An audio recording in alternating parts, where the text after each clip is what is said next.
সরাসরি যুক্ত হচ্ছেন গাজীপুর প্রতিনিধি অপূর্ব রায়। অপূর্ব, শুনতে পাচ্ছেন নিশ্চয়ই। অপূর্ব, কেমন দেখছেন মহাসড়কে যানবাহনের চাপ? বিস্তারিত জানাবেন আমাদের।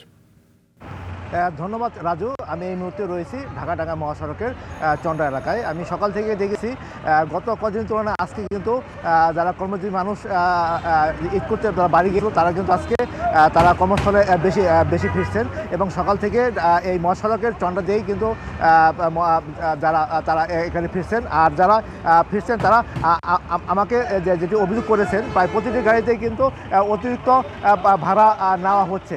এছাড়াও আমরা দেখেছি যারা উত্তরাঞ্চল থেকে যারা ফিরছেন তারা অনেকেই আবার এটিও বলেছেন তারা পর্যাপ্ত সংখ্যক যানবাহন না পেয়ে তারা জীবনের ঝুঁকি নিয়েও তারা কিন্তু ফিরছেন। তারপরে দেখতে পাচ্ছেন এখানে কিন্তু 4 নম্বরে মানুষ কিন্তু এখন তারা কর্মস্থলে ফিরছেন। আজকে কর্মদিবসের যেহেতু আজকে শুরু, গাজীপুরের বিভিন্ন শিল্প কারখানাগুলো আজকের থেকেই কিন্তু এখানে খুলতে শুরু হয়েছে। যারা উত্তরবঙ্গ সব বিভিন্ন স্থানে গিয়েছিলেন তারা কিন্তু সকাল থেকেই মহাসড়কে বিভিন্ন যানবাহন ব্যবহার করেই তারা ফিরছে। রাজু, শুনছিলেন, দেখছিলেন ঢাকা এবং ঢাকা ময়মনসিংহ মহাসড়কের এই ছিল আমার কাছে সর্বশেষ পরিস্থিতি। রাজু, ধন্যবাদ অপূর্ব রায়।